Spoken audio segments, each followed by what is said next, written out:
الحمد لله وكفى وسلام على عباده الذين اصطفى أما بعد فأعوذ بالله من الشيطان الرجيم بسم الله الرحمن الرحيم ولا تقربوا الزنا إنه كان فاحشة وساء سبيلا وقال رسول الله صلى الله عليه وسلم الحياء شعبة من الإيمان۔ مسلمان بھائیوں، ہر دور کا کوئی نہ کوئی فتنہ ہوتا ہے۔ آج کے دور کا ایک بہت بڑا فتنہ بے حیائی ہے۔ ہماری نوجوان نسل عریانی اور فحاشی کے سیلاب میں بہی چلی جا رہی ہے۔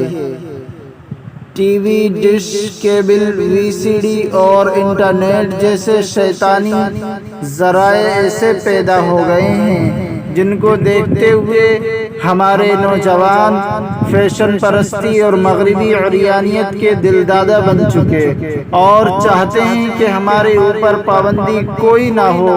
منمانی اور نفسانی زندگی گزارنے کے راستے میں انہیں شریعت ایک رکاوٹ نظر آتی ہے۔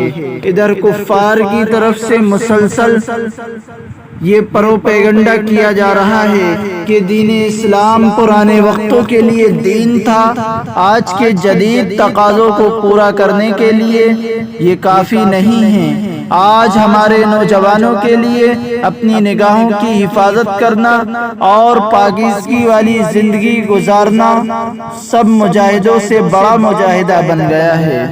ایسے وقت میں ضروری ہے کہ نوجوانوں کو اس بات کی تعلیم دی جائے کہ شرم و حیا والی زندگی سب سے اعلیٰ زندگی ہے۔ معاشرے میں جتنے بھی فواحش جنم لیتے ہیں ان کا مرکزی نقطہ یہی ہوتا ہے کہ زنا کا ارتکاب کیا جائے۔ زنا ایک بہت بڑی برائی ہے اور اس کے مفاسد بے شمار ہیں۔ زناکاری کو عام کرنے سے سوسائٹی کی معاشرتی شیرازہ بندی بکھر کر رہ جاتی ہے۔ اس لیے نبی علیہ السلام نے شرک کے بعد اس کو سب سے بڑا گناہ قرار دیا۔ فرمایا، شرک کے بعد کوئی گناہ اس نطفے سے بڑھ کر نہیں جس کو کوئی شخص کسی ایسے رحم میں رکھے جو شرعاً اس کے لیے حلال نہ تھا۔ فرمایا، زنا کے مواقع سے بچو۔ تو پتہ یہ چلا کہ زنا ایک بہت بڑا گناہ ہے، لہذا جتنا یہ بڑا اور خطرناک گناہ ہے اتنا ہی اس سے بچنے اور احتیاط کرنے کی ضرورت ہے۔ اسی لیے قرآن مجید میں فرمایا گیا، وَلَا تَقْرَبُوا الزِّنَا إِنَّهُ كَانَ فَاحِشَةً وَسَاءَ سَبِيلًا، اور زنا کے قریب بھی نہ جاؤ کیونکہ یہ فحاشی ہے اور برا راستہ ہے۔ اس آیت میں یہ نہیں کہا کہ تم زنا نہ کرو، بلکہ یہ کہا کہ زنا کے قریب بھی نہ جاؤ۔ چنانچہ مفسرین نے کہا ہے کہ اس آیت میں ان تمام امور اور طور طریقوں کو چھوڑنے کا حکم دے دیا گیا جو بذات خود تو زنا نہیں لیکن زنا کا باعث بن سکتے ہیں۔ فرمایا، ہر عضو کا زنا میں حصہ ہے۔ حدیث شریف کے اندر آتا ہے، حضرت ابو ہریرہ رضی اللہ تعالیٰ عنہ سے روایت ہے کہ جناب رسول اللہ صلی اللہ علیہ وسلم نے ارشاد فرمایا، انسان کے ہر عضو کا زنا میں حصہ ہوتا ہے، بس آنکھیں بھی زنا کرتی ہیں اور ان کا زنا دیکھنا ہے، اور ہاتھ بھی زنا کرتے ہیں اور ان کا زنا پکڑنا ہے، اور پاؤں بھی زنا کرتے ہیں، ان کا زنا چلنا ہے، اور منہ بھی زنا کرتا ہے اور اس کا زنا بوسہ لینا ہے، اور دل خواہش کرتا ہے اور تمنا کرتا ہے، اور شرمگاہ اس کی تصدیق کرتے ہوئے زنا میں مبتلا ہوتی ہے یا جھٹلا کر باز رہتی ہے۔ ایک حدیث شریف کے اندر آتا ہے کہ زنا کرتے وقت آدمی مومن نہیں رہتا۔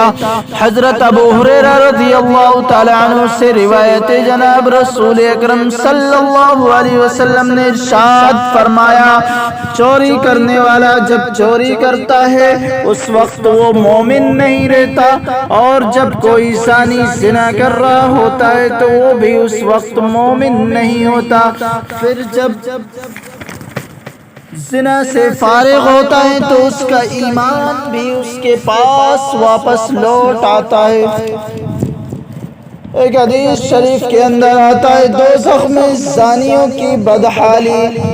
حضرت سمرہ بنت جندب رضی اللہ تعالیٰ عنہ فرماتے ہیں کہ جناب رسول اکرم صلی اللہ علیہ وسلم نے فرمایا، آج رات میں نے خواب میں دیکھا ہے کہ میرے پاس دو شخص یعنی فرشتے آئے ہیں اور وہ مجھے لے کر گئے ہیں اور میں ان کے ساتھ چلا گیا۔ میں نے دیکھا کہ ایک کمرہ ہے، تنور پر بنایا گیا ہے، اس کا اوپر کا حصہ تنگ ہے اور نیچے کا کھلا ہے، اس کے نیچے آگ جلائی جا رہی ہے اور اس میں مرد اور عورتیں ننگے ہیں۔ جب آگ بھڑکائی جاتی ہے یہ اوپر ہو جاتے ہیں اور کمرے سے باہر نکلنے کو ہوتے ہیں، اور جب دھیمی کی جاتی ہے تو یہ واپس اس میں گر جاتے ہیں۔ میں نے پوچھا کہ کون ہیں، ان کو کیوں عذاب دیا جا رہا ہے؟ انہوں نے کہا یہ زناکار مرد اور عورت ہیں اور زنا کی آگ میں جل رہے ہیں۔ زناکار سے اللہ تعالیٰ کی زیادہ ناراضگی۔ ایک حدیث شریف کے اندر آتا ہے حضرت انس رضی اللہ تعالیٰ عنہ فرماتے ہیں کہ جناب رسول اللہ صلی اللہ علیہ وسلم فرماتے ہیں، ارشاد فرمایا، میری امت کے اعمال میرے سامنے ہر جمعے کے دن پیش کیے جاتے ہیں، اللہ تعالیٰ سب سے زیادہ زانیوں پر غضبناک ہوتے ہیں۔ ایک حدیث شریف کے اندر آتا ہے کہ زانی کا ایمان، حضرت ابو ہریرہ رضی اللہ تعالیٰ عنہ سے روایت ہے کہ نبی کریم صلی اللہ علیہ وسلم نے فرمایا، ایمان کا ایک لباس ہے، اللہ تعالیٰ جسے چاہتے ہیں پہناتے ہیں۔ جب کوئی انسان زنا کرتا ہے تو اس سے ایمان کا لباس اتار لیا جاتا ہے، پھر جب وہ اس سے توبہ کرتا ہے تو اس کو لوٹا دیا جاتا ہے۔ تو دیکھیے زنا کے کتنے نقصانات ہیں۔ حضرت انس رضی اللہ تعالیٰ عنہ فرماتے ہیں کہ جناب رسول اللہ صلی اللہ علیہ وسلم نے ارشاد فرمایا، اپنے آپ کو زنا سے بچاؤ، کیونکہ زنا میں 6 تباہیاں ہیں، 3 دنیا میں اور 3 آخرت میں۔ دنیا کی تباہیاں یہ ہیں کہ چہرے کی رونق جاتی رہتی ہے، رزق میں تنگی آ جاتی ہے اور بہت جلد اعضائے بدن بیکار ہو جاتے ہیں، اور آخرت کی یہ ہے کہ اللہ تعالیٰ ناراض ہوگا، حساب بہت سختی سے ہوگا اور ہمیشہ دوزخ میں جلنا ہوگا، مگر جب اللہ تعالیٰ چاہیں گے۔ زانیوں کی گندی بدبو۔ ایک حدیث شریف کے اندر آتا ہے حضرت ابو امامہ باہلی رضی اللہ تعالیٰ عنہ فرماتے ہیں کہ میں نے جناب رسول اللہ صلی اللہ علیہ وسلم کو فرماتے ہوئے سنا، میں سو رہا تھا کہ میرے پاس 2 شخص یعنی فرشتے آئے، انہوں نے مجھے میرے بازو سے تھاما اور مجھے باہر لے گئے، تو میں ایک ایسی قوم کے پاس پہنچا جو سب سے زیادہ پھولی ہوئی تھی اور ان سے اتنی بدبو آ رہی تھی جیسے کہ بیت الخلا ہو۔ میں نے ان سے پوچھا کہ یہ کون لوگ ہیں؟ انہوں نے کہا کہ زناکار مرد اور زناکار عورتیں ہیں۔ شرمگاہوں کی بدبو۔ حضرت مکحول رضی اللہ تعالیٰ عنہ روایت کرتے ہیں، حضور صلی اللہ علیہ وسلم نے ارشاد فرمایا، جنتیوں کو ایک خوشبو سنگھائی جائے گی تو وہ کہیں گے اے ہمارے پروردگار، ہم جب سے جنت میں آئے ہیں ہم نے اس سے زیادہ پاکیزہ خوشبو نہیں سونگھی، تو اللہ تعالیٰ فرمائیں گے یہ روزے داروں کے منہ کی خوشبو ہے۔ اور اسی طرح دوزخیوں کو بھی بدبو سنگائی جائے گی، تو وہ کہیں گے اے ہمارے پروردگار، ہم جب سے جہنم میں داخل ہوئے اس سے زیادہ بدبو کبھی نہیں سونگی، تو اللہ تعالیٰ فرمائیں گے یہ بدکار زانیوں کی شرمگاہوں کی بدبو ہے۔ حدیث شریف کے اندر آتا ہے کہ شرمگاہ ایک امانت ہے۔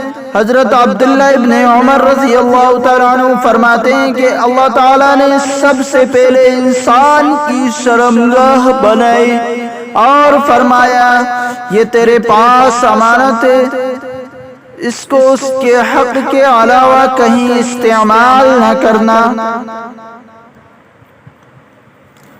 ایک حدیث شریف کے اندر آتا ہے کہ دوزخ کا خطرناک دروازہ،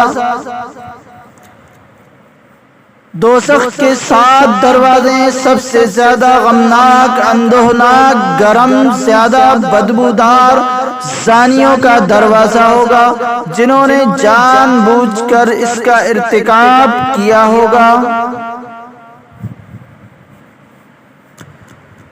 ایک اور حدیث شریف کے اندر آتا ہے، حضرت ابن عباس رضی اللہ تعالیٰ عنہ فرماتے ہیں کہ جناب رسول اللہ صلی اللہ علیہ وسلم نے ارشاد فرمایا جو قوم بھی ناپ تول میں کمی کرتی ہے اللہ تعالیٰ ان سے بارش کو روک لیتے ہیں، اور جس قوم میں زنا عام ہو جائے اس میں کثرت سے اموات ہوتی ہیں، اور جس قوم میں لواطت عام ہو جاتی ہے اس میں زمین میں دھسا دیا جانا عام ہو جاتا ہے۔ اللہ تعالی ہم سب کی ان تمام برائیوں سے حفاظت فرمائے اور تمام لوگوں کو، تمام نوجوانوں کو زناکاری سے بچنے کی توفیق عطا فرمائے۔ وآخر دعوانا الحمد للہ رب العالمین۔